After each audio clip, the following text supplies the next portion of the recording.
Seigneur, nous te disons merci pour la grâce que tu nous fais d'être ensemble réunis dans ta présence. Tu es le Dieu fidèle, Seigneur, qui parle encore ce jour. Seigneur, enseigne-nous ta parole. Ouvre notre cœur.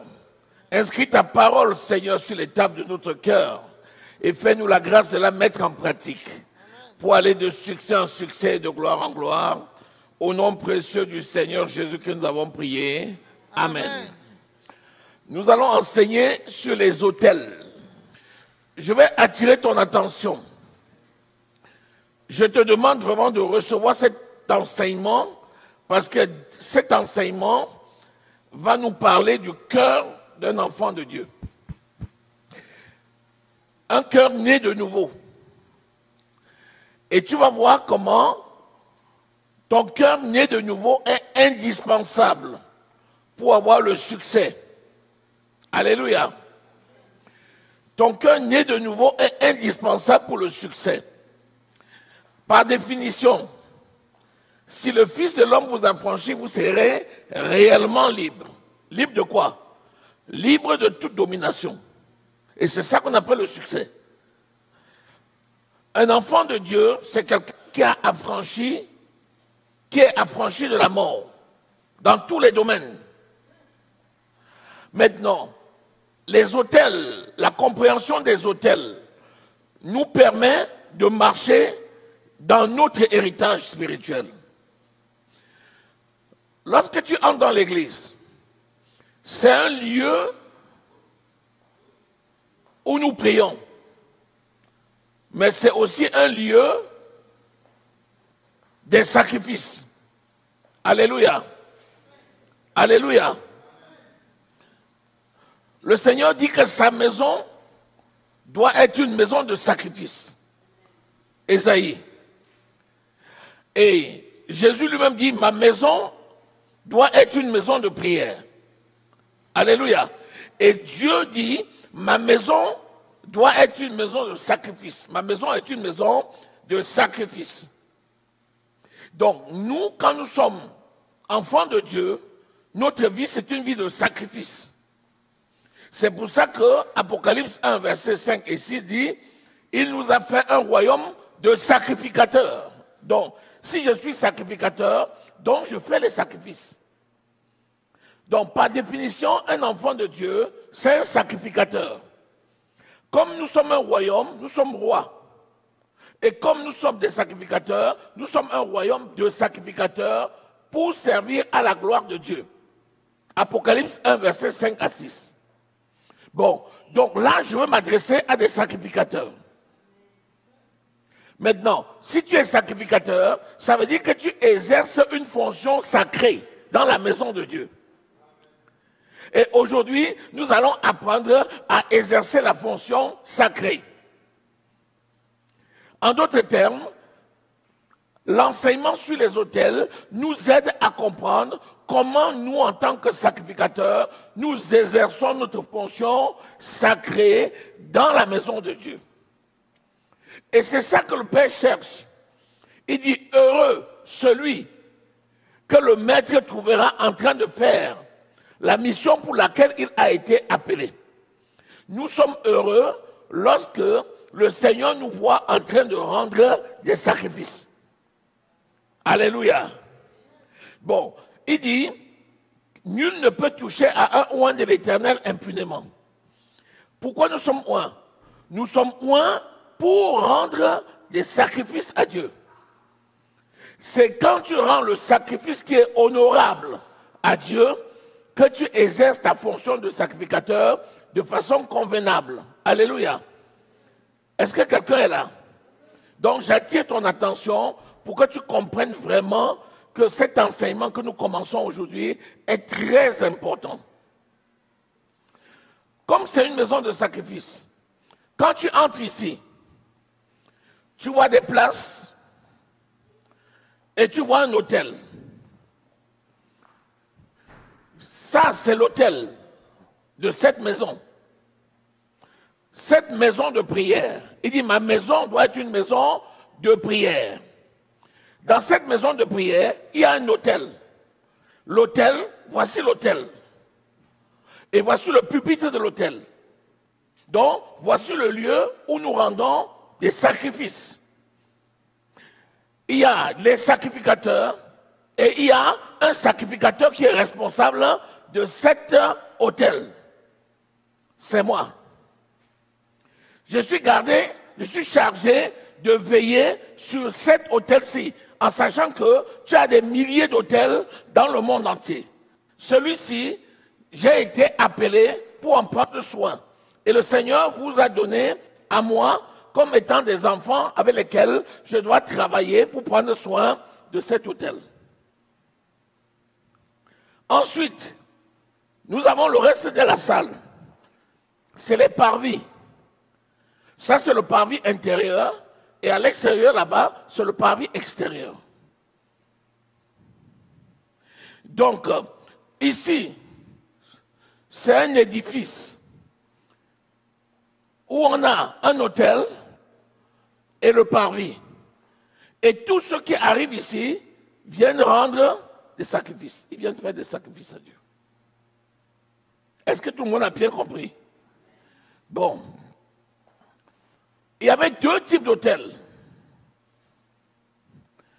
Quand tu prenais le tabernacle, il y avait un premier autel qui était situé sur les parvis. Ça s'appelait l'autel de l'Holocauste. C'est là-bas qu'on faisait les sacrifices, où on apportait les animaux, et c'est là-bas qu'on devait faire le sacrifice de l'animal. C'était sur le parvis. Il y avait un deuxième autel qu'on appelait l'autel des parfums. Et l'autel des parfums servait essentiellement à la prière. Donc il y avait deux autels. L'autel des holocaustes, où on mettait l'offrande pour faire le sacrifice à Dieu. Ça pouvait être l'agneau, ça pouvait être le mouton, ça pouvait être tout ce que tu veux. Et c'est là aussi que les sacrificateurs recevaient ce que le peuple apportait comme don dans le cadre de l'offrande. Et il y avait un autre autel, c'était l'autel des parfums, où le souverain sacrificateur allait, et c'est là où il faisait la prière à Dieu en faveur du peuple. Est-ce que jusqu'à là c'est bon?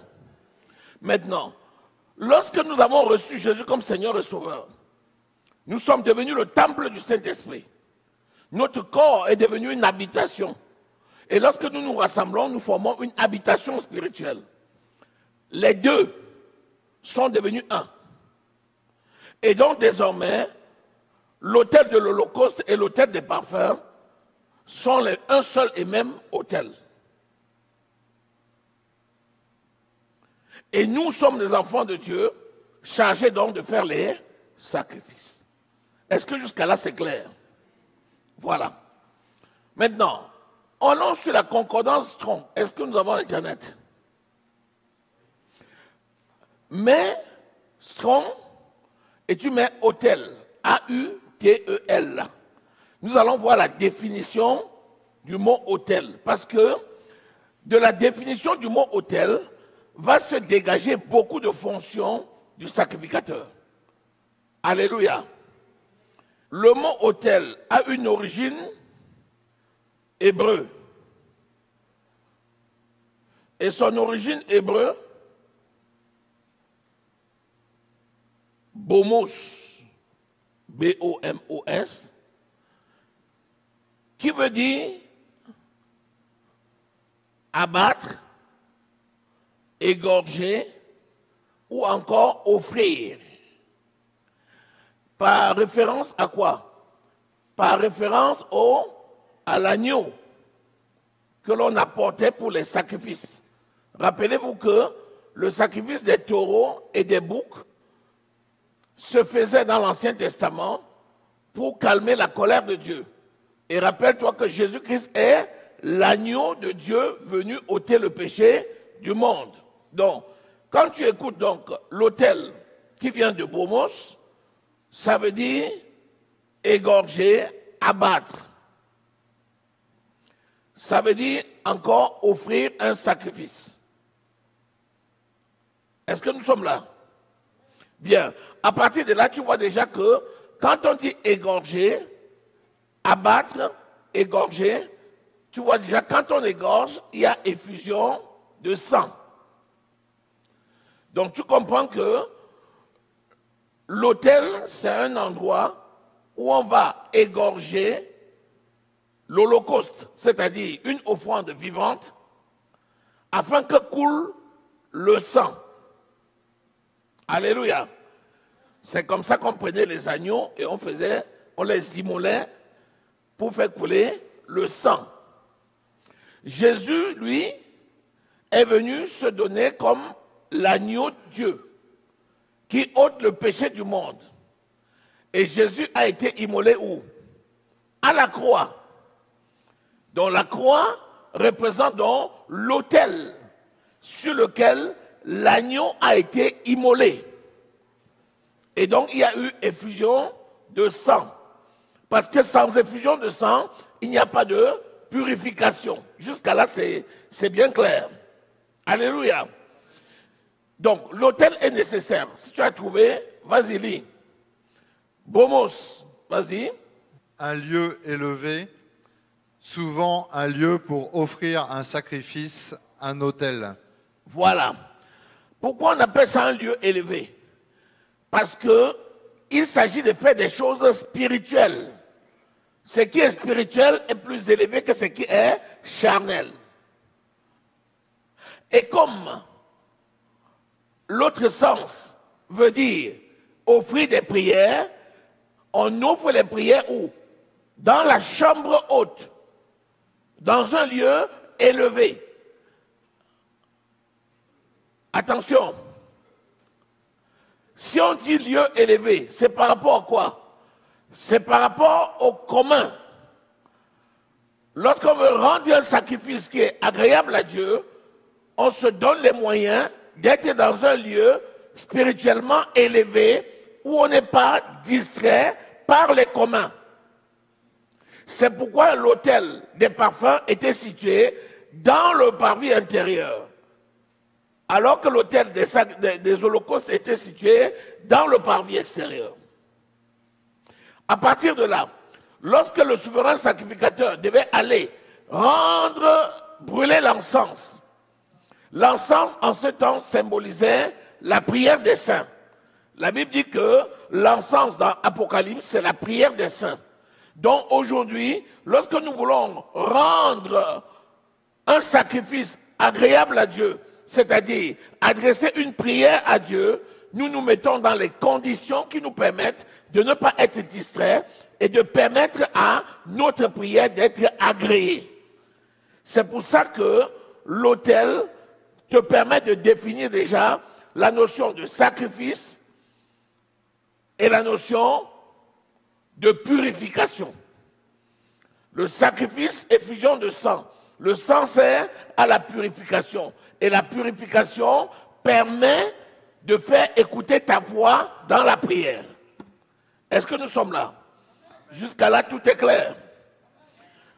Autre définition, toujours. Hébreu. Ça, c'est hébreu. Lis l'autre. Ça, c'est la deuxième racine de autel. Vas-y. L'autel pour tuer et brûler les victimes offertes. Voilà. Pour tuer et brûler les victimes. Quand on venait avec un agneau, on le tuait sur l'autel et ensuite seulement, après effusion de sang, qu'on devait asperger sur les personnes pour lesquelles on faisait le sacrifice et asperger sur le sacrificateur, on mettait la viande sur l'autel et on invoquait le feu pour que cela puisse brûler, pour que la graisse puisse monter. Si la graisse montait directement, ça voulait dire que l'offrande était agréée. Si ça se dispersait, ça veut dire que l'offrande était refusée. Donc aujourd'hui, lorsque tu rends un sacrifice qui est agréable à Dieu, tu dois t'assurer que les conditions de ton sacrifice permettent à la prière que tu vas faire de monter au Seigneur. D'autant plus que l'autel sur lequel on faisait les sacrifices d'animaux, Jésus-Christ a déjà accompli ce sacrifice par sa mort à la croix. Donc aujourd'hui, il n'y a plus lieu de faire des sacrifices d'animaux, mais il y a lieu de faire des sacrifices d'action de grâce. Vas-y. L'autel des holocaustes qui se trouvait dans la cour des sacrificateurs dans le temple à Jérusalem. L'autel des parfums dans le sanctuaire du lieu saint. Voilà.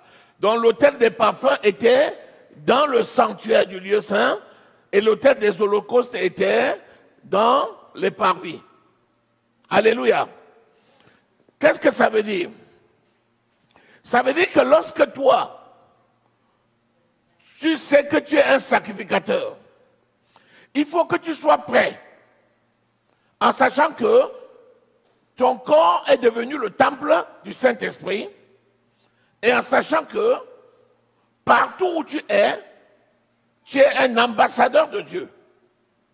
Il faut que tu sois le digne représentant de Christ. De la même manière que Christ s'est donné en sacrifice à la croix, de la même façon, tu dois te donner en sacrifice, c'est-à-dire te consacrer entièrement à Dieu. Tu lis ça dans Hébreux au chapitre 13. Alléluia.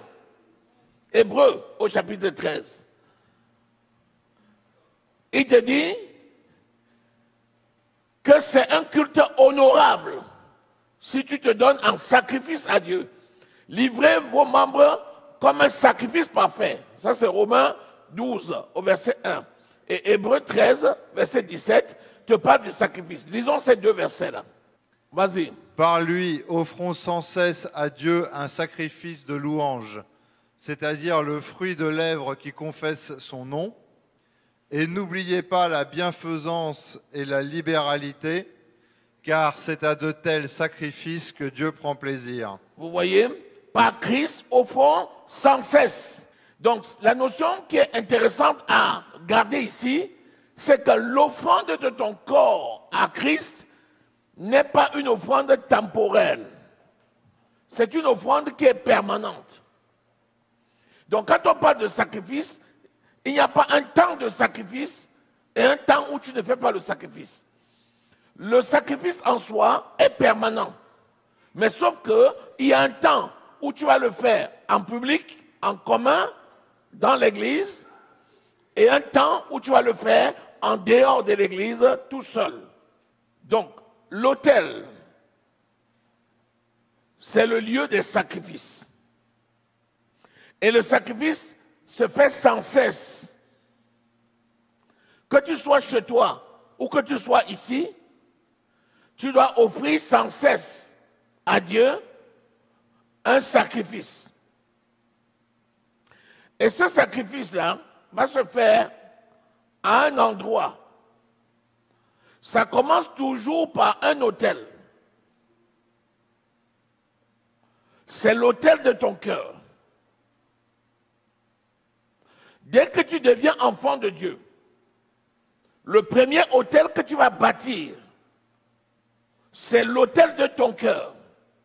Parce que le Saint-Esprit vient habiter ton esprit. Donc tu dois bâtir l'autel de ton esprit. Parce que toute ta vie en dépendra.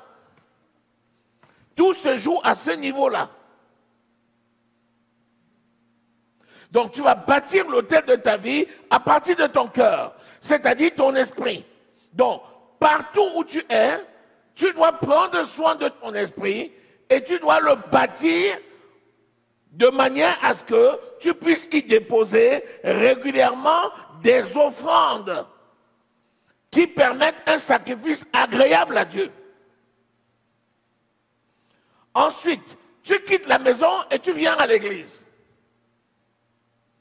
Une fois que tu arrives à l'église, tu n'es plus seul, vous êtes maintenant plusieurs. Dès que vous vous rassemblez, vous formez une maison spirituelle. Et cette maison spirituelle habite un lieu qu'on appelle le temple. Mais en réalité, le corps de chacun est déjà le temple du Saint-Esprit. Et quand nous nous rassemblons, nous formons un lieu qu'on appelle le temple. Les murs que vous voyez, c'est l'édifice qui abrite le temple. Et dans cet édifice-là, on vient pour y faire des sacrifices. Et lorsqu'on y entre, il y a le parvis et il y a l'autel. Donc ce qu'il faut faire, c'est veiller sur l'autel. Parce que si l'autel est pollué, tout le sacrifice est pollué. Alléluia.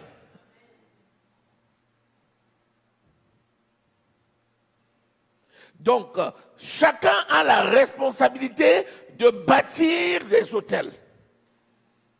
Toute ta vie étant une vie de sacrificateur, tu dois donc bâtir les autels tous les jours de ta vie sur terre. Tu dois être en permanence en train de bâtir les autels. Pourquoi? Parce qu'un sacrificateur fait les sacrifices. Si quelqu'un est appelé sacrificateur, c'est parce que sa fonction, c'est de faire les sacrifices. Pour faire les sacrifices, il faut les autels, il faut l'offrande. Pour avoir l'autel, il faut bâtir l'autel. Dans l'église primitive, chaque fois que quelqu'un entrait dans le temple, acte au chapitre 2, verset 41, les gens avaient ce qu'ils avaient.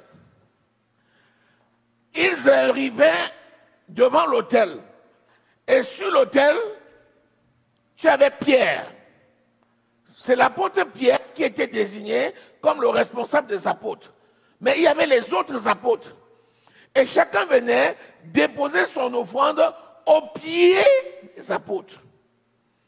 Nous mettons les offrandes souvent dans les paniers. Logiquement, ce n'est pas comme ça. On ne met pas les offrandes dans le panier. On met l'offrande sur l'autel. Parce que l'autel est sanctifié. Quand tu viens avec une offrande sanctifiée, tu déposes sur l'autel sanctifié pour que le sacrifice ait lieu.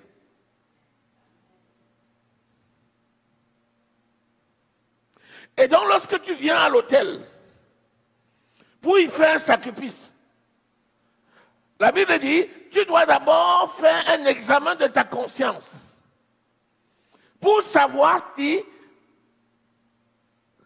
l'offrande que tu apportes pour le sacrifice est compatible avec l'état de ton cœur. S'il y a quelqu'un que tu détestes, s'il y a quelqu'un avec qui tu as des problèmes, s'il y a quelqu'un à qui tu as retenu l'offense, la Bible dit, il est préférable de laisser d'abord à côté ton offrande, d'aller voir la personne, de te repentir avec elle, et ensuite de revenir avec la personne et d'offrir ensemble votre offrande. Est-ce que nous sommes là?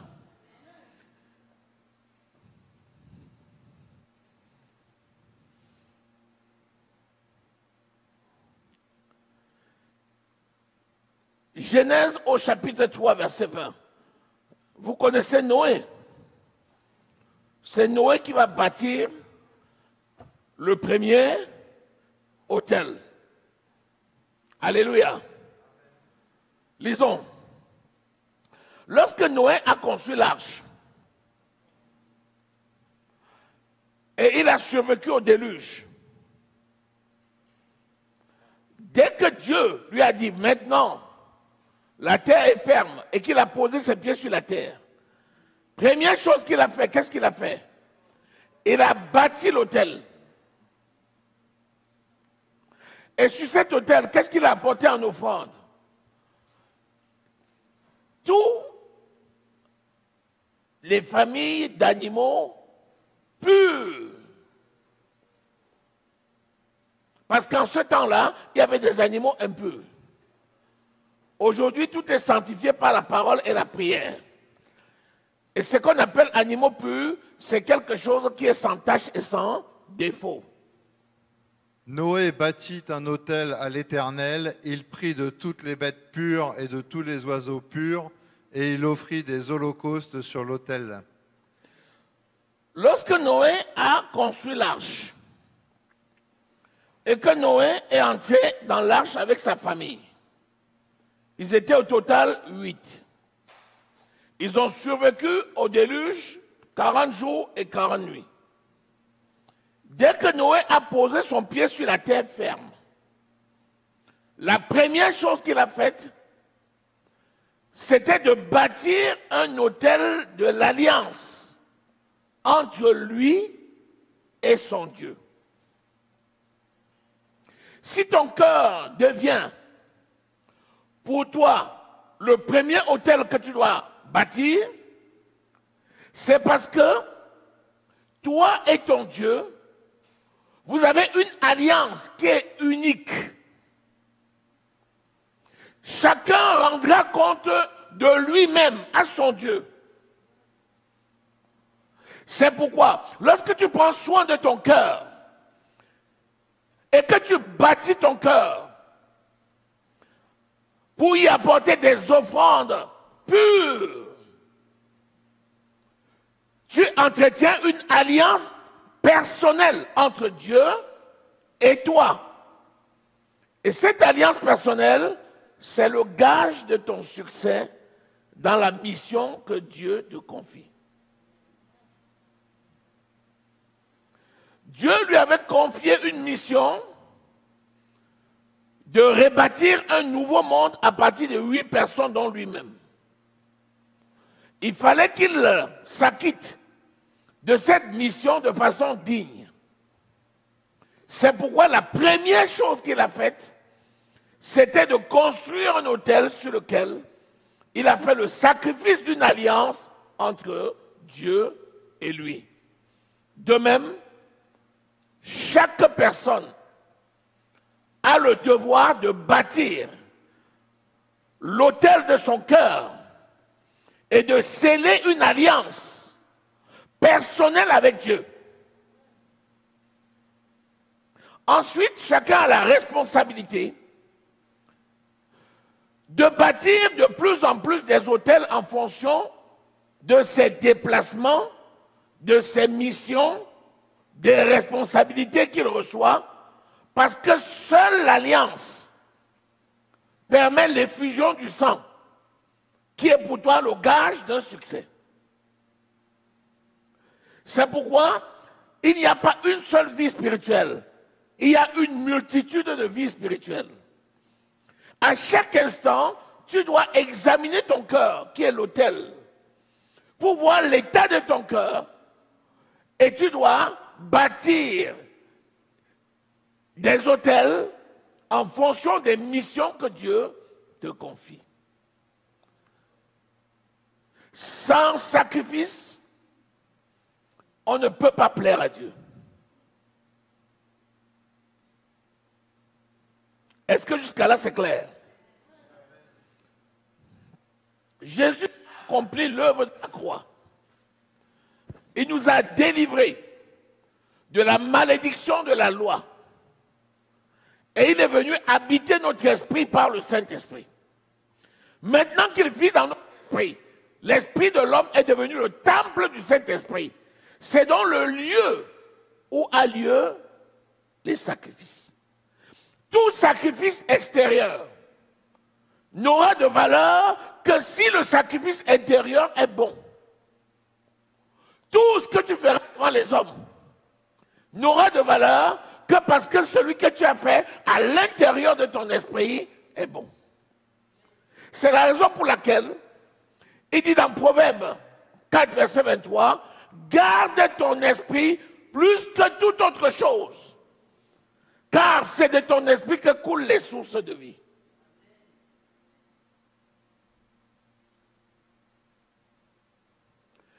Ton succès dépend de l'état de ton cœur.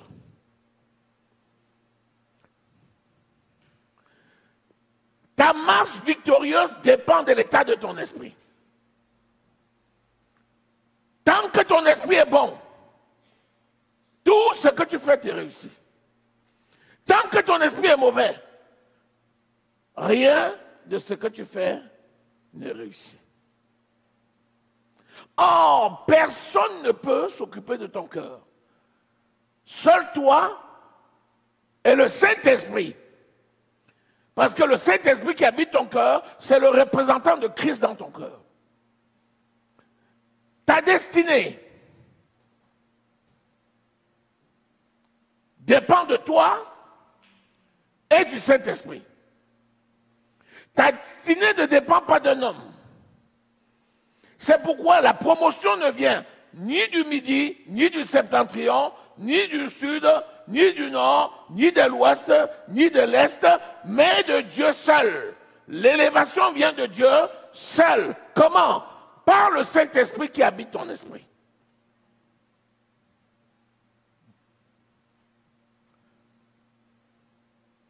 Donc, bâtir les hôtels, c'est indispensable.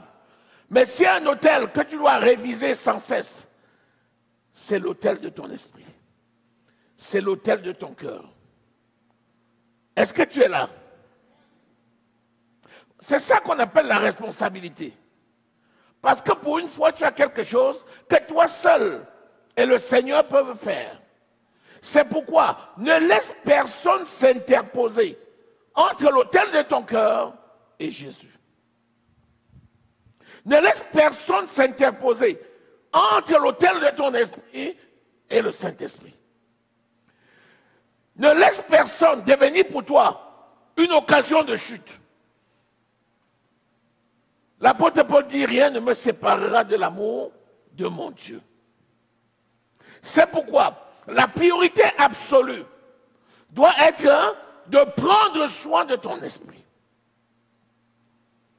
Tout ce qui devient une entrave à la bonne santé de ton esprit, tu dois l'arracher et le jeter dehors. Il dit, si ton œil est pour toi une occasion de chute, coupe et jette. Si c'est la main, coupe et jette. Ce qui veut dire, c'est quoi? C'est prends soin de ton esprit plus que tout. Parce que le jour du jugement, toi seul, tu répondras de l'état de ton esprit et de l'autel du sacrifice qui est celui de ton cœur. Et personne d'autre. Est-ce qu'on peut avancer? Est-ce que tu as compris ce que je viens de dire là? Est-ce que c'est clairement défini? On va avancer et je vais juste te parler un tout petit peu des caractères de l'autel de ton esprit que tu dois bâtir.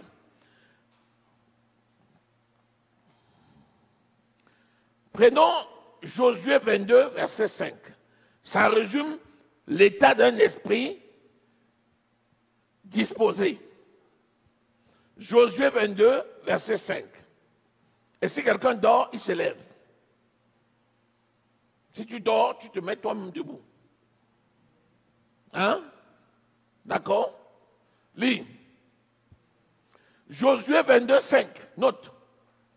Josué 22, 5. Note. Tu as noté? C'est la référence phare que je vais te laisser aujourd'hui. Je t'ai laissé une première référence, c'était Noé. N'est-ce pas? Parce que je t'ai montré que le premier hôtel a été bâti par Noé. Maintenant, deuxième référence, lis.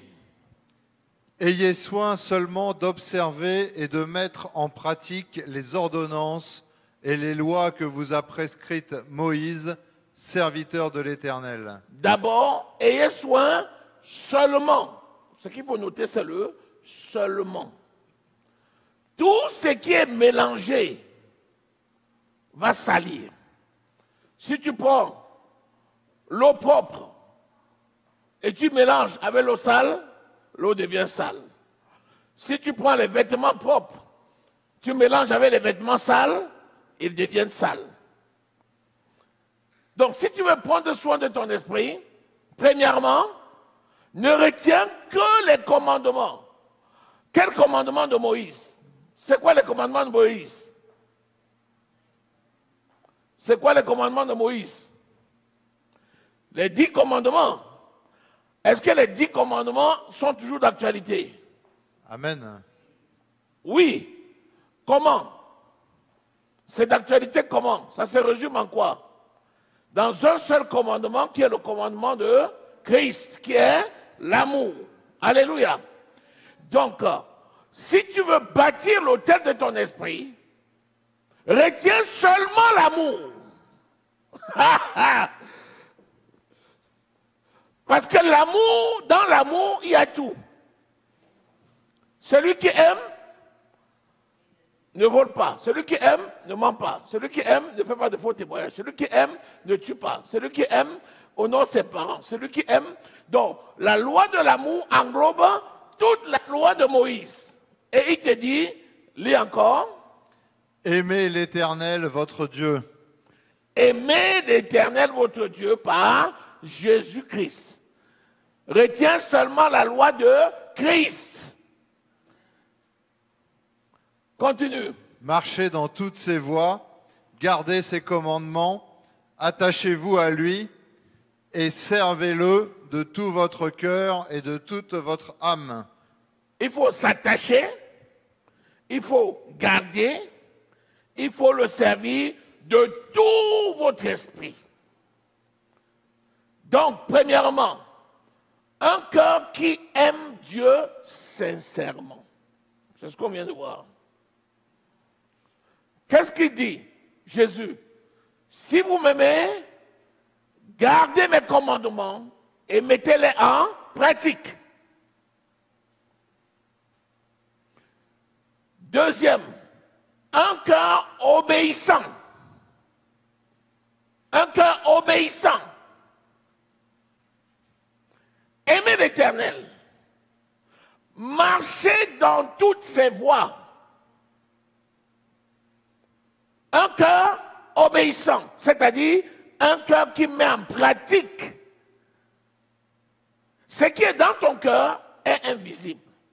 C'est la mise en pratique qui te permet de voir l'état de ton cœur. Alléluia. 3. Un cœur qui vit pour les intérêts de Dieu. Un hôtel du cœur bien bâti, c'est celui qui ne vit plus pour ses intérêts personnels, mais qui vit pour Dieu. 4e caractère, un cœur pur. Un cœur pur. Donc, le premier hôtel que chacun doit bâtir, c'est l'hôtel de ton esprit. L'état de ton cœur. Tout le reste en dépend. Tout le reste en dépend. Est-ce que quelqu'un m'a saisi? Bon, donnez-moi le micro là. Vous allez me rappeler la définition. Qui peut me rappeler ce que c'est qu'un hôtel? Oui? Avec le micro. Un hôtel, c'est un lieu de sacrifice. Un hôtel, c'est un lieu de sacrifice. Oui. Là où on peut égorger, abattre, et c'est là où il y a écoulement du sang. Voilà, donc un hôtel rappelle un sacrifice avec effusion de sang. Oui. Et quand il y a effusion de sang, qu'est-ce que ça produit? La purification. Donc, pour parler de sacrifice, il faut un hôtel pur. Alléluia. Là, nous parlons de l'autel. Aujourd'hui, nous ne parlons pas de l'offrande. Nous parlerons de l'offrande vendredi. Nous parlons de l'autel. Alléluia. C'est quoi encore un hôtel? Autre caractéristique de la définition de l'hôtel. On a dit que c'est quoi? C'est un lieu élevé. Et qui dit lieu élevé, c'est un lieu où on fait quoi? Les prières. Donc l'autel, c'est un lieu de prière. Ça veut dire quoi? Ça veut dire un lieu où il y a effusion de sang et purification afin de rendre à Dieu une prière agréable.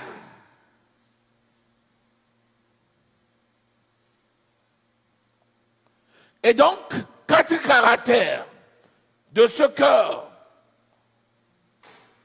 de cet hôtel, de ton cœur, que tu dois bâtir. Premier caractère, c'est quoi? l'amour.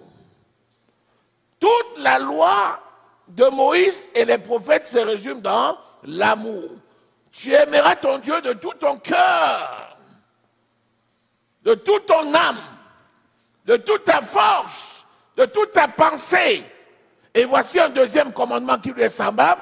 Tu aimeras ton prochain comme toi-même. De ce commandement découle toute la loi et les prophètes. Deuxième caractère. Un cœur obéissant. Un cœur qui pratique la parole. Parce que lorsque le cœur, l'autel, reçoit la parole pour la mettre en pratique, il s'agit d'un cœur, d'un autel tel que le Seigneur le veut. Troisième caractère. Un cœur désintéressé qui cherche l'intérêt de Dieu et l'intérêt général et non ses intérêts personnels. En sachant que si tu travailles ton cœur pour l'œuvre de Dieu et pour le salut des hommes, tu préserves ton cœur. Mais si tu t'occupes de ton cœur en négligeant l'œuvre de Dieu, ce cœur ne peut pas être sauvé. Quatrième caractère, un cœur pur, c'est-à-dire un cœur qui se répand,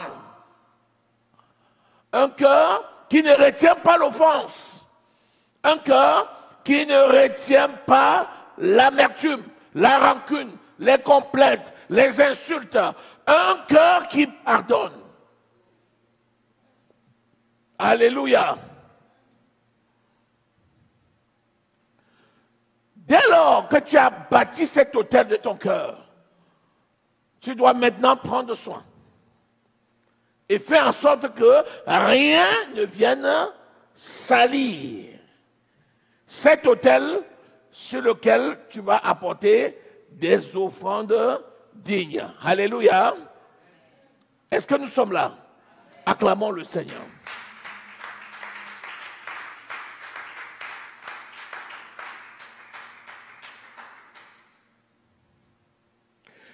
Donc, quand tu arrives à l'église désormais, ce n'est pas un lieu où on vient s'amuser. Ce n'est pas une salle de jeu. Ce n'est pas un lieu de balade. On ne vient pas ici parce qu'on n'a pas un endroit où aller. On ne vient pas ici perdre le temps. C'est une maison de sacrifice. C'est pourquoi tu dois préparer ton cœur en permanence afin de profiter le maximum de ta présence ici, parce que la cohabitation avec les autres fait qu'on s'enrichit mutuellement et on se soutient mutuellement. Si ton cœur était fragile, quand tu rencontres les autres, vous priez les uns pour les autres, ça va booster ton cœur. Et ça va t'aider à en prendre soin. Alléluia. Si tu connais la signification spirituelle, tu ne peux plus t'amuser. Tu ne peux pas. Si tu arrives sur cet autel, tu montes en t'amusant, avec un cœur mauvais, comme si tu allais t'amuser, tu t'attires des problèmes. Tu t'attires des problèmes. Pourquoi? Parce que là où les enfants de Dieu sont réunis, là est Dieu. Pendant que nous sommes là, où 2 ou 3 sont réunis en son nom, il est au milieu de nous. Il siège où? Sur son autel. Sur son autel. Le Saint-Esprit est là. Quand nous disons Seigneur, nous te bénissons, il se réjouit. Quand nous nous repentons, il se réjouit. Et quand il dit Seigneur, pose ta main de bénédiction sur ton peuple, il impose la main à tout le monde.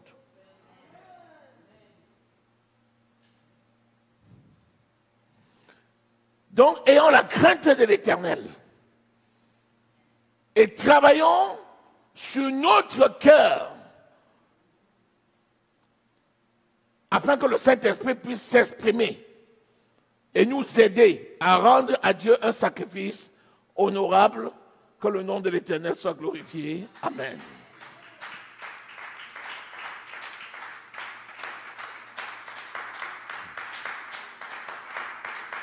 Seigneur, nous te disons merci. Merci parce que tu as fait de nous le temple du Saint-Esprit. Et parce que tu as fait, Seigneur, de notre esprit ta maison, ton autel particulier. Seigneur, règne sur nos vies. Donne-nous l'intelligence et la sagesse de prendre soin de ce cœur que tu nous as donné, de l'entretenir, afin que tu puisses, Seigneur, utiliser cet autel pour les sacrifices d'une bonne odeur. Que ton nom soit glorifié, exalté, magnifié. Au nom du Seigneur Jésus-Christ, nous avons prié. Amen. Nous allons nous mettre debout et nous allons prier. Alléluia. Nous allons travailler et prier. Vraiment, tu es conscient de l'état. Nous allons travailler sur ce cœur, cet autel particulier. Au nom de Jésus-Christ.